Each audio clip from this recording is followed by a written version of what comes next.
How to use Facebook groups as a powerful marketing tool. There is nothing like conversation for good marketing. Facebook groups have been known to be a fantastic way to bring people of common interest together, whether it be for a club, team, family, or just people who share common interests. Did you know creating a Facebook group is one of the most profitable decisions you can make for marketing your brand? When you look at Facebook groups, there is more than one benefit that can be taken advantage of. With Facebook groups, members can comment and like posts, which is great for providing links to products and events associated with your brand. Plans can be created in order to organize events and sales with the people who care the most about them. And documents, polls, and other forms of organized data can be shared directly with the customers, so that nothing connected with your brand is misunderstood or in the dark. Creating a Facebook group. Facebook groups are easier to set up than most Facebook accounts in general. By going to the top right drop-down tab of your Facebook feed, you can click on Create Group.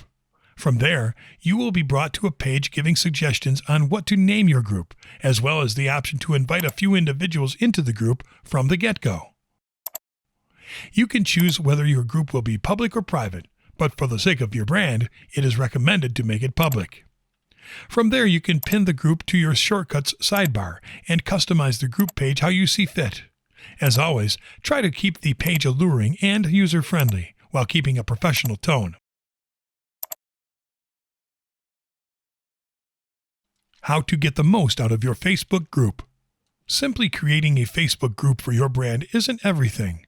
There are precautions and tips in order for you to better know how to utilize your group in one form or another. Make sure to describe the group. Having a great intro description is one of the keys to success as far as face groups are concerned. Even if you come up with one of the most elaborate and well thought out names for your group, if no one knows what the heck it is all about, they are not going to want to stick around for too long. It is also important to set up a clear distinction of guidelines for the group. What is this group looking to achieve? What kind of behavior is deemed inappropriate? Who are some of the important figures of the group? What is the group's background and why was it created? This is only a fraction of the questions that should be raised when putting a Facebook group together. Create a separate admin group.